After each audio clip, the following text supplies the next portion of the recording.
Bienvenidos a un nuevo episodio de Medicina en Día. Yo soy el doctor Hugo Pellegrinolo y en el programa de hoy yo voy a hablar sobre la epilepsia.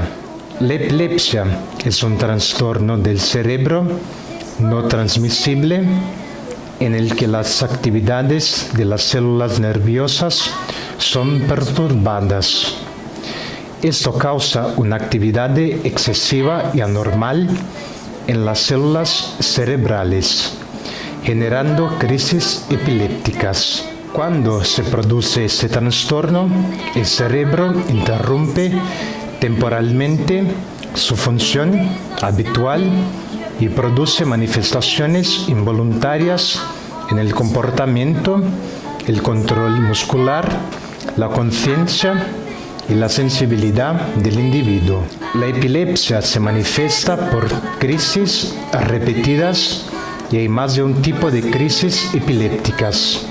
Por lo tanto, cualquier persona puede pasar por una crisis epiléptica aislada, lo que no significa necesariamente que esa persona sufra de la enfermedad.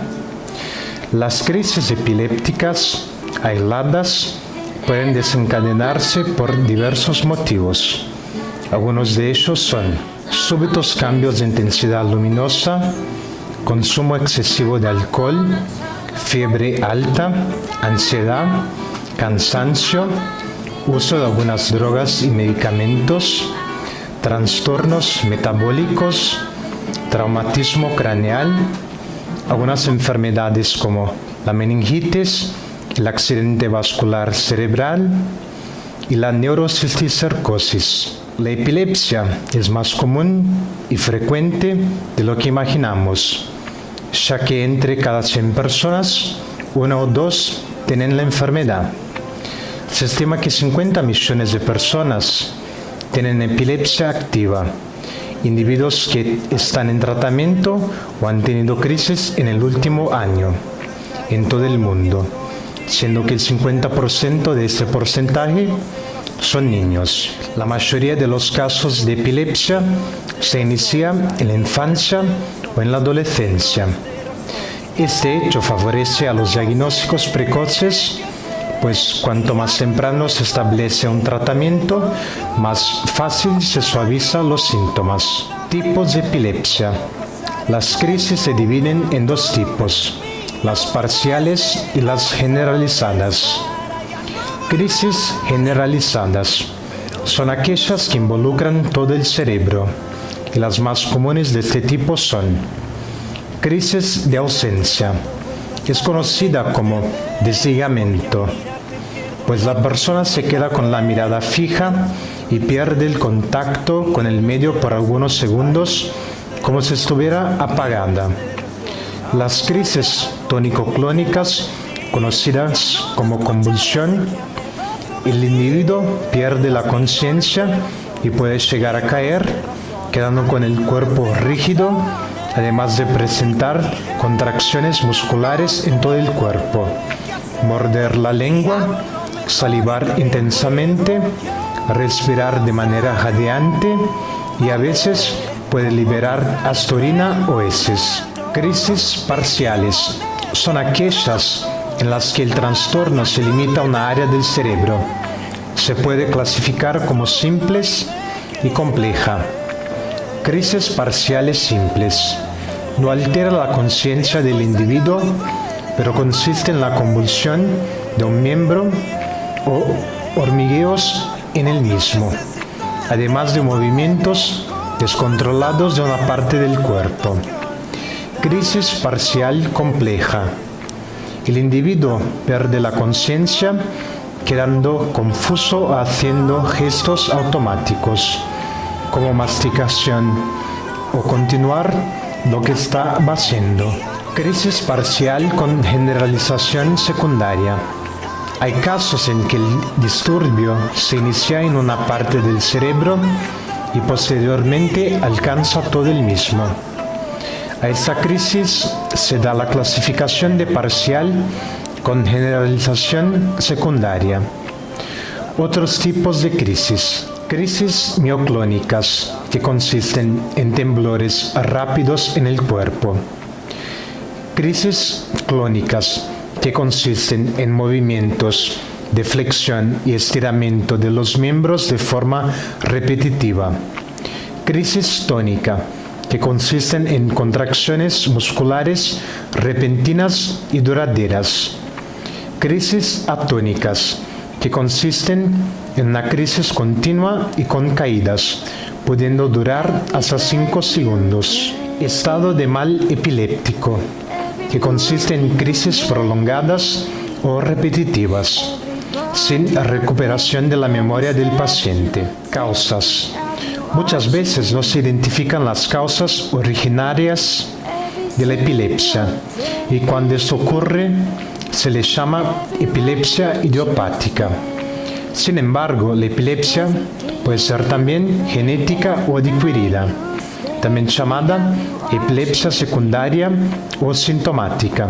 Y algunas posibles causas para estos tipos son traumas durante o después del parto, exceso de alcohol y drogas, lesiones cerebrales debido a traumatismos en la cabeza, infecciones o enfermedades neurológicas. Un caso más raro es la epilepsia piridoxina dependiente, que implica convulsiones desde los primeros meses de vida o en algunos casos antes incluso del nacimiento.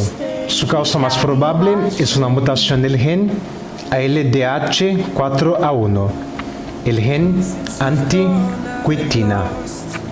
La epilepsia también puede ser desencadenada por sonidos fuertes, flashes luminosos y privación de sueño. El embarazo también puede causar crisis de epilepsia. Síntomas de la epilepsia.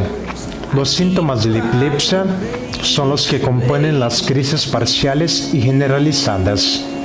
Ellas pueden dejar al individuo con un miedo repentino, molestias en el estómago, pérdida de la conciencia, contracción de los músculos, mordida en la lengua, incontinencia urinaria, confusión mental y pueden provocar alucinaciones, haciendo que el paciente vea o escuche de maneras diferentes. Después de una crisis, el individuo puede sentirse confuso y no recordar el episodio. Síntomas de las crisis parciales. Durante este tipo de crisis pueden ocurrir tremores en la cara u otros miembros, trastornos sensoriales como alucinaciones, cambios de humor y pérdida de memoria, malestar, palpitaciones, salivación, sudor o rubor, hormigueo en la boca y en las manos. Síntomas de las crisis generalizadas. Los síntomas de este tipo de crisis pueden ser gruñidos, cuerpo rígido, girar de los ojos y la cabeza, movimiento de los brazos y piernas, salivación espumosa. Síntomas de la epilepsia piridoxina dependiente.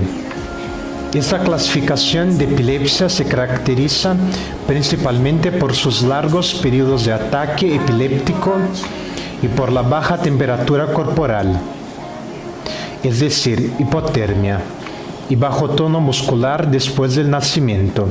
Otros síntomas son rigidez muscular, convulsiones, pérdida de conciencia, irritabilidad antes del periodo de convulsión. ¿Qué hacer durante una crisis? No intente detener una crisis epiléptica, ni sostener a la víctima. Para ayudarle, siga los siguientes consejos. Coloque el individuo a un lado con la cabeza hacia abajo para que pueda respirar mejor y no se queja. Coloque un apoyo cómodo debajo de la cabeza para evitar que el individuo bata la misma, pudiendo causar un traumatismo. Afloje la ropa del individuo. Retire objetos que estén cerca del individuo que puedan herirlo. Cuente el tiempo de duración de la crisis. Nunca ponga la mano o cualquier objeto dentro de la boca del individuo. ya que puede morder los dedos o se ahogar. No debe darse de comer o beber, ya que puede provocar asfixia. Si la crisis dura menos de 5 minutos y el paciente tiene antecedentes de epilepsia, no es necesario llamar a un médico. En caso contrario, lleve el paciente a un hospital o llame a una ambulancia. Las mujeres embarazadas y diabéticos deben ser llevados obligatoriamente a un hospital. Diagnóstico. El diagnóstico de la epilepsia debe ser realizado por un neurólogo y es hecho a partir del relato detallado del paciente o de alguien que presenció la crisis sobre el caso. Es necesario información detallada sobre lo ocurrido, como qué parte del cuerpo fue afectada, cuánto tiempo duró la crisis, en qué periodo del día ocurrió. Todas las informaciones ayudan en el diagnóstico y consecuentemente en la búsqueda del tratamiento adecuado. A partir del relato detallado se realizan exámenes complementarios para buscar la clasificación de la epilepsia. Los exámenes que más ayudan en este caso son electroencefalograma. Evalúa la actividad cerebral a partir de electrodos colocados en el cuero cabelludo del paciente. Tomografía computadorizada, un método de imagen que utiliza rayos X para verificar la estructura cráneoencefálica. Resonancia magnética, un método no invasivo que permite visualizar claramente varios tejidos nerviosos, el tronco cerebral y el cerebro posterior. Este método es específicamente útil para descubrir si la epilepsia fue causada o no por disturbios cerebrales. Resonancia funcional, un método de neuroimagen que posibilita detectar alteraciones localizadas en el flujo sanguíneo cerebral relativo a una determinada función y así determinar cuál sería esa función en el cerebro. Electrocardiograma. Verifica si la epilepsia fue causada o no por problemas de corazón. Punción lumbar. Un proceso que recoge el líquido de la médula espinal para verificar si la epilepsia fue causada o no por alguna infección cerebral. Análisis de sangre. Evalúa niveles de azúcar, calcio y sodio. Si los niveles son muy bajos, pueden conducir a crisis epilépticas. Estos exámenes reconocen la clasificación de la epilepsia más fácilmente cuando se realicen durante o después de una crisis. Cuando se realizan fuera de la crisis, difícilmente se evidencia alguna alteración cerebral.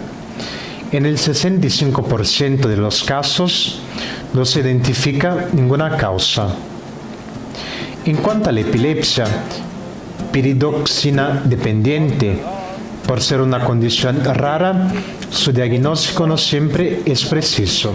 La epilepsia tiene cura. Como ya se ha mencionado, en la mayoría de los casos se inicia en la infancia o adolescencia. En la mitad de estos casos, la epilepsia desaparece con el tiempo y con la maduración cerebral. Sin embargo, no hay cura para la enfermedad, pero existen tratamientos que son capaces de disminuir los síntomas a gran escala. Los pacientes que están sin medicación desde hace años y no han sufrido ninguna crisis en este tiempo pueden considerarse sanados. Tratamiento. El tratamiento más indicado es el medicamentoso, que ayuda a regular la actividad cerebral anormal. El neurólogo, después de identificar la clasificación, receta un anticonvulsivo adecuado para su tipo específico de epilepsia. Los anticonvulsivantes son remedios que alteran el funcionamiento del cerebro, ayudando en la disminución de las crisis epilépticas. El tratamiento con medicamentos suele ser largo, en algunos casos dura toda la vida. Debe ser hecho con acompañamiento médico. El medicamento se debe tomar en los horarios y en las cantidades prescritas y no se debe doblar la dosis si se olvida de tomar en el horario anterior. Consulte al médico periódicamente, ya que será capaz de ajustar las dosis de la medicación para su necesidad, además de facilitar en el descubrimiento de los factores que pueden contribuir al aumento de las crisis y verificar los efectos colaterales del uso del medicamento. El tratamiento con anticonvulsivantes es ineficaz para la epilepsia piridoxina dependiente, por lo que el tratamiento más indicado en esos casos es el de grandes dosis diarias de vitamina B6, la piridoxina. Pero si no se trata a tiempo, el niño puede desarrollar problemas neurológicos como retrasos en el desarrollo, trastornos de aprendizaje y disfunciones cerebrales graves. Dormir la cantidad suficiente, hacer sus comidas en horarios regulares y no abusar de alcohol son hábitos imprescindibles, ya que ayudan a controlar a las crisis. La acupuntura y meditación, junto con la medicación, también ayudan a controlar las crisis epilépticas, ya que hacen con que el individuo relaje y elimine la tensión. Otro método de tratamiento es la cirugía en el cerebro, empleada en los casos más graves, en los que el medicamento no ayuda a controlar a las crisis. Este procedimiento consiste en la eliminación del foco epiléptico, es decir, la parte del cerebro afectada por la epilepsia, y solo puede realizarse si el local afectado por el problema es ubicado. Además, no se debe realizar cuando los dos hemisferios del cerebro se ven afectados por la enfermedad. Otro factor que prohíbe la cirugía es la necesidad del foco epiléptico ser pequeño, ya que así la remoción de él no afecta el funcionamiento global del cerebro.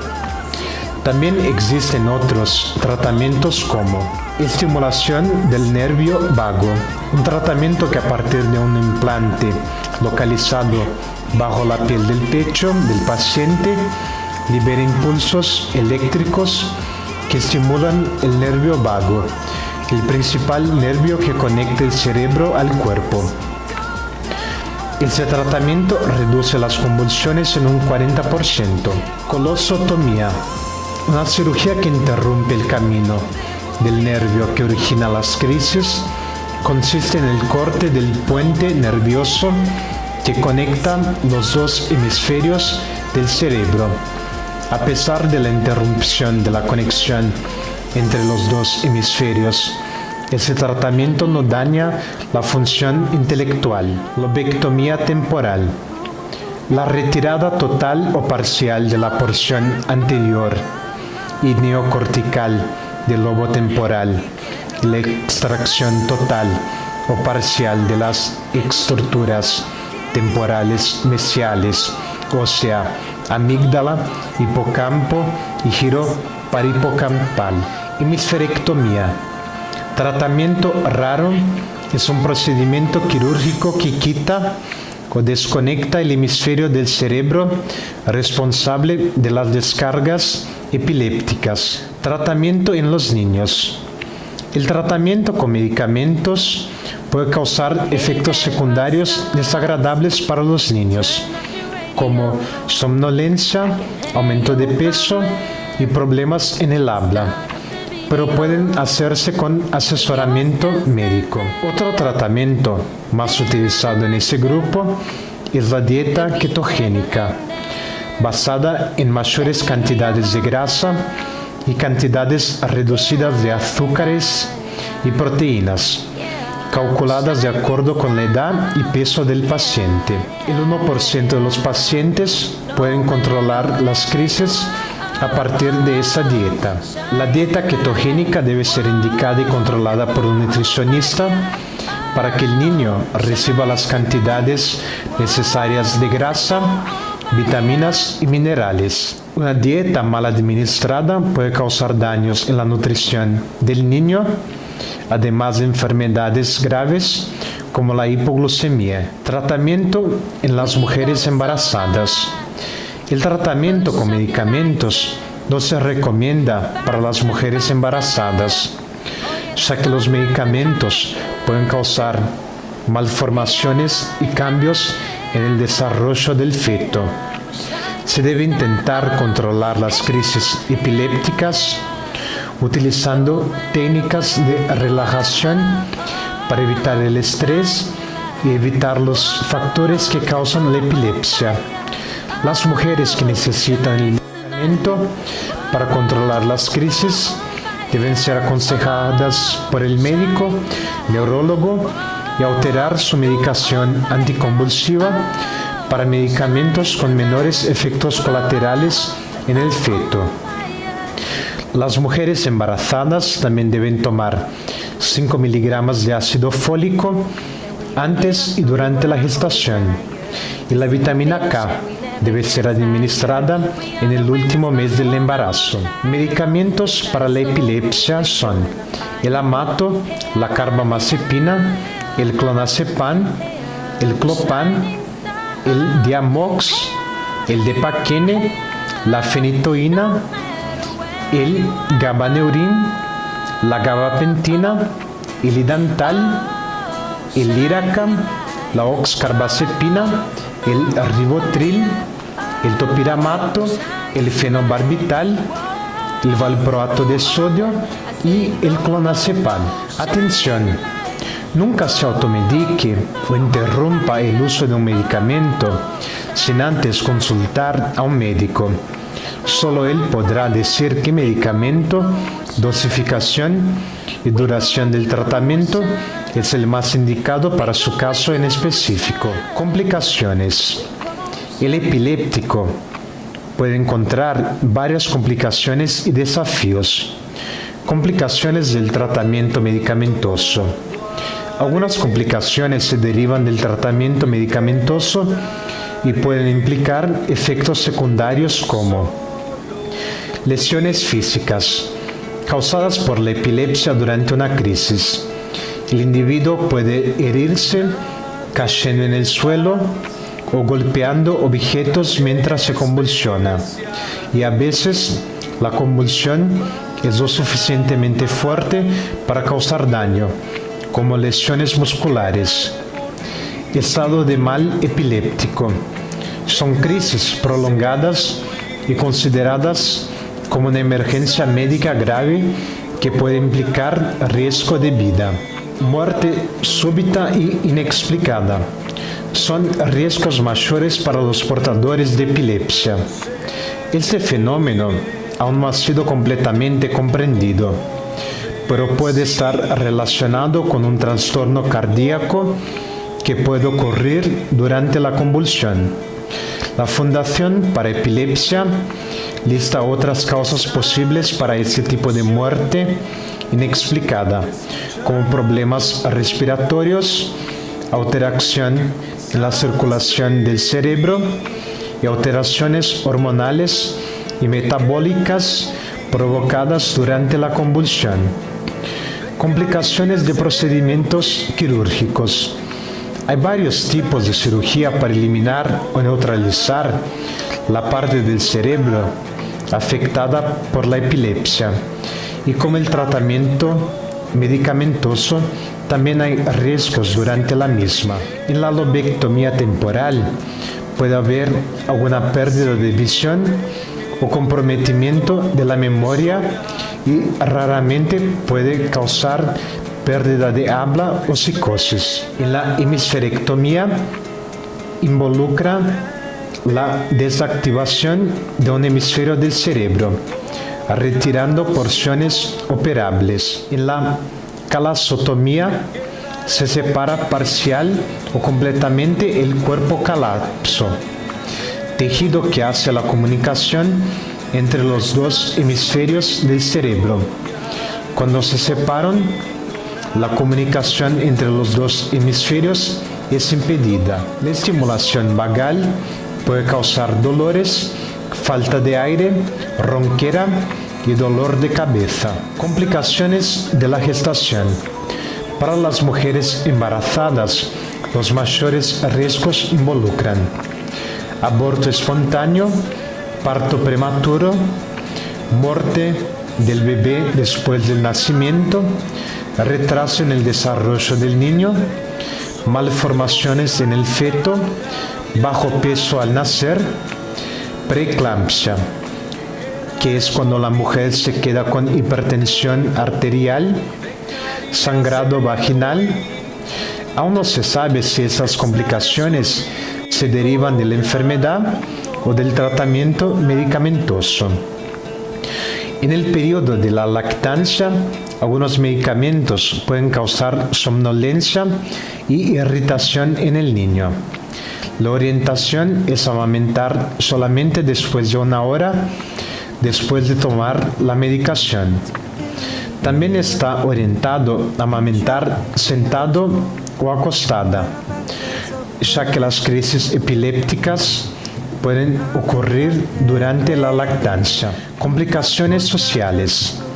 Además de las complicaciones ya citadas, también hay complicaciones sociales, y algunas son ocurridas debido al concepto equivocado que se hace de la enfermedad. Algunos retos para epilépticos involucran actividades comunes como cocinar. Pueden ocurrir accidentes si ocurre alguna crisis. Conducir. Algunas personas con epilepsia no pueden conducir. Sin embargo, hay una legislación específica para eso, en la que es posible conducir siempre que la epilepsia esté controlada y el individuo fuera de la crisis por lo menos 2 años. Práctica de algunos deportes y actividades recreativas, como natación en ríos, represas y mar. Si ocurre una crisis, el socorro es muy complicada. La natación en piscinas es permitida solamente con supervisión. La epilepsia también puede causar ansiedad y depresión. ¿Cómo convivir? No es raro que los epilépticos desarrollen problemas emocionales. Esto, la mayoría de las veces, se relaciona con la dificultad de aceptación del diagnóstico, ya que para estos individuos el riesgo de ataques epilépticos restringe su independencia. Normalmente, epilépticos desarrollan la negación como evolución de defensa.